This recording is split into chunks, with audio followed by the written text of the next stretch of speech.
So we're live. Hello, YouTube. All right, it's a Wednesday morning here in Lagos, and it's time for Business Express. Good morning, Rotus. Hey, good morning, Mr. Victor. How are you doing? I'm very well. Interesting conversation we're set to have this morning. When I saw it, I was like, what is going on here? In fact, champagne consumption in Nigeria, Rotus. Yeah, it has apparently it's imports from France have climbed. That's imports of champagne. It looks like they have returned to close to pre-pandemic levels. So, all right, we're coming to talk about it in a moment, Rotus. Yeah. Now, you listening can be part of the conversation simply by sending a WhatsApp message to us on 0809 444 0981. We're streaming live on YouTube. It's youtube.com/Smooh981FM Lagos. All right, so you can catch everything live on our YouTube platform and keep your messages coming in on the WhatsApp portal. Rotus, my goodness, champagne consumption, you were saying, go ahead. Yeah, so it's apparently it's up by about 83 or 84%. That's Nigeria's imports of champagne from France. Where is this data coming from? It's from a trade association that tracks volume and value of exports from France. I think they're called Comité Champagne. We saw it in Business Day, and the ones that track the volume and value of exports of exports from France. So they are categorized by products. And so the champagne number jumped out because, you know, Nigerians like their champagne. So those numbers are returning to pre-pandemic levels. I think 559,088 in 2021. It dropped to about 304,000 in terms of volume in 2020. So that's the numbers are back up. 84%. That's a staggering number, I tell you. But what could be the trigger behind the increase in imports of champagne? So it looks like lockdown restrictions being reduced. You know, we're coming off of the COVID.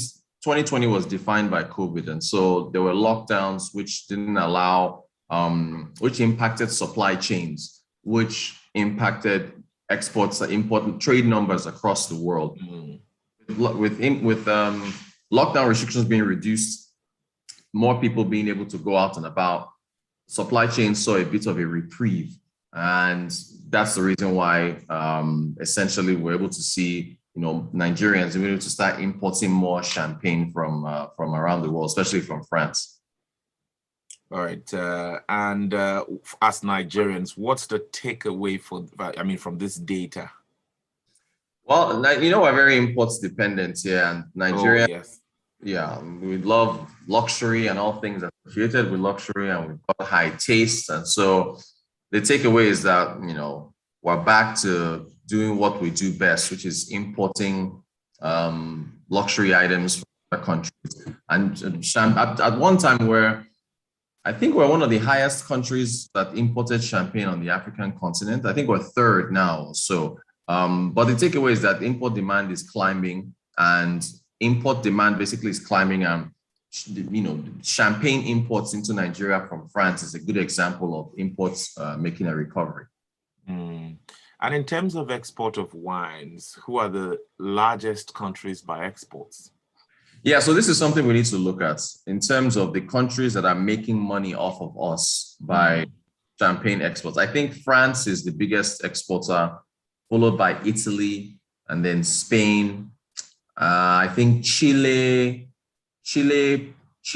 Australia, that makes the top 5, if I remember correctly. I have to look up the numbers again, but wine exporters, it's France, it's France, Italy, Australia, Spain, and Chile, I think. Then you've got the United States, UK, South Africa is in the top 10 or top 12. Those are the biggest exporters. But do we have some of our, you know, locally manufactured wines here in the country? Can Nigeria also join these countries? So I looked it up, and there was an agricultural economist I wanted to bring on, but there wasn't enough time to get him on. Maybe tomorrow or another time I'll get him on. For you to be able to make wine, you need to have grapes. Grapes, I think grapes and yeast are the biggest ingredients. So can you grow grapes in Nigeria? That's the question. And I understand you need climates to be able to grow grapes, depending on the grade. A lot of I eat grapes, use them for blending and eating them and so on and so forth. And there are a lot that are imported. But from what I've been looking at, it is possible to grow them here.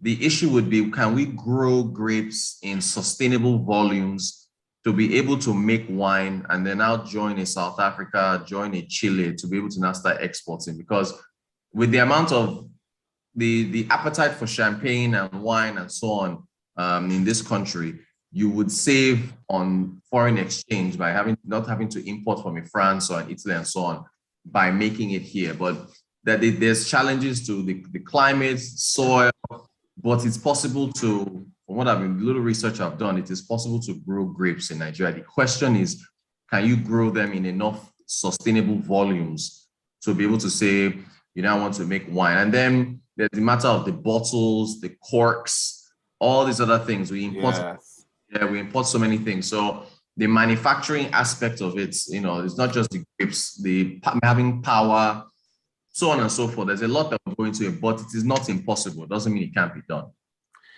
84% the imports of champagne from France alone.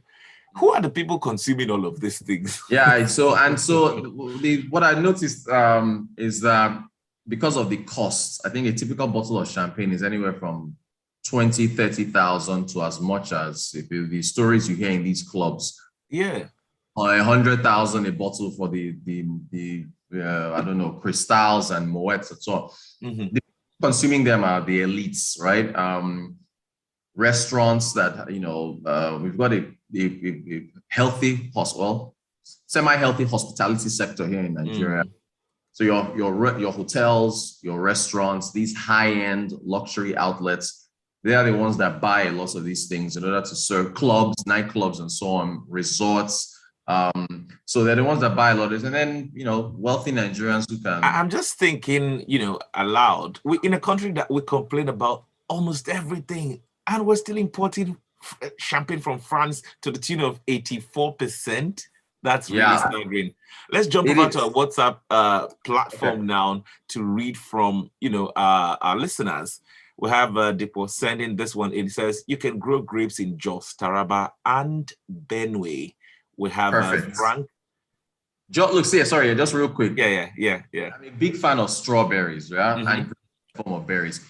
A lot of Jos, you can grow strawberries in Jos. Jos seems to be like this perfect little area where all these exotic fruits and so on can be grown. It's just to being able to get, a cargo airport to export them quickly, storage facilities.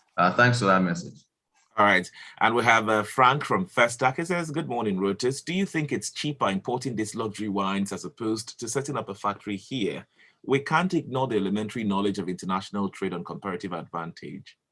That's a very good point, which is, and thank you for that message. We need to exploit. Again, that's why I was like, looking at the climates, looking at the cost of the bottles, storage, power, there's a whole lot. So comparative advantage, of course, comes into play. And by comparative advantage, looking at which countries do best in making what, based on cost metrics and other things. So that is something to explore. All right. We have Ogene Chuko sending a message. He says, not surprised by this increase in consumption. We're happy people, but the painful aspect is providing employment abroad. Government should increase the tax on product. Okay. Well, by tax, I think is referring to tariffs. Okay. There's already a tariff on luxury items. In order to, you put tariffs, which is like excess duties, a tax on alcohol and all these other things that they already exist. And well, they make money for the country. They also try to support local production, but that is the issue: is local production, does it have the capacity to be able to produce? And that's where the conversation needs to start. In fact, when I saw this, I was thinking about our local manufacturers here in Nigeria. Might not be just in the industry that produces wine, but manufacturers in general, agriculture, it just cuts across. You get what I mean? The federal government has consistently made promises over the years to these sets of manufacturers. And right now we hear the federal government is making more and more promises. I mean, there's a new one out now to the manufacturers here in Nigeria. What's being said really? Yeah, so it's the what do they call this thing? Import duty exemption certificates. IDC. It's supposed to allow manufacturers to be able to bring certain machines into the country and not have to pay import duties to help them with their production facilities and so on. So, for example, I don't know what machine you would use to try to produce grapes to make champagne or wine, but if there was an import duty exemption certificate for that particular machinery, if you wanted to go into winemaking, then maybe you would get the federal government to provide it to certain manufacturers so they can, after crushing the grapes, they can use whatever machines to be involved to make the champagne and wine. So that's what they're trying to do to support the manufacturers. But, you know, this thing is still a power issue. You know, once you can get constant power for manufacturing, then a lot of your costs go down. You know, so the government is doing what it can, but there's still when we talk about structural issues and structural challenges on the manufacturing sector for Nigeria, it is still power, you know. So this helps, an import duty exemption certificate helps, but you still got to go to the heart of the matter to be able to assist manufacturers in lowering their costs when it comes to making items. There's also the FX aspect as well. So it's still a conversation that's ongoing that needs to be addressed. All right. Let's jump right back to the WhatsApp portal. Yinka Bolu comes in with this one. We're just irresponsible in this country. Ouch. I know I don't take champagne, but I think the EFCC needs to have a team dedicated to clubs. Anyone buying champagne, anyone spending huge should be tailed to their house. Next day, the IRS and police should pay them a visit and ask for their tax clearance certificate or TIN. Importing champagne to 84%, that's crazy. Those ones too will demand for FX2. Let's just jump through with them. Quite a number of messages. Toye Sense, he says, I think the increase in wine and champagne exports from France should be as a result of the Naira depreciation and not in terms of volume. Well, volume went up. Again, it was, sorry, real quick, it was from 300,000. Volumes dropped to about 300 and something thousand in 2020. They jumped back up to 550 something thousand in 2021. So the volumes did go up. And Ben sends a message. He says, tariffs will not deter brothers from the Southwest from doing their wambe. Nigerians love to drink. And this other one, let us concentrate on what we have comparative advantage over other countries. We cannot manufacture everything. Naming to that message. And Gilbert Musa comes in, says, we need to work on various value chains in agriculture in Nigeria, but more importantly, we need to get our structures and infrastructure right before anything. We need to equally strengthen our institutions for accountability and efficient database management. And final one here, because of time, let government stop those killing farmers. What Nigerians need is food, not champagne. Austin from Satellite. Let's react 30 seconds before we go. Thank you. Look, our listeners, very insightful. They always have the best messages. So thank you to all our listeners for contributing today. And thanks, Victor. I guess I'll catch you guys again tomorrow. All right, that's about it. You can catch Rotus on Twitter at Rotancourt. Let's get the conversation going on that platform. And you can catch the replay up on YouTube. It's youtube.com/Smooh981FM Lagos. The show continues at 7:30. We'll bring you freshly pressed. Good morning.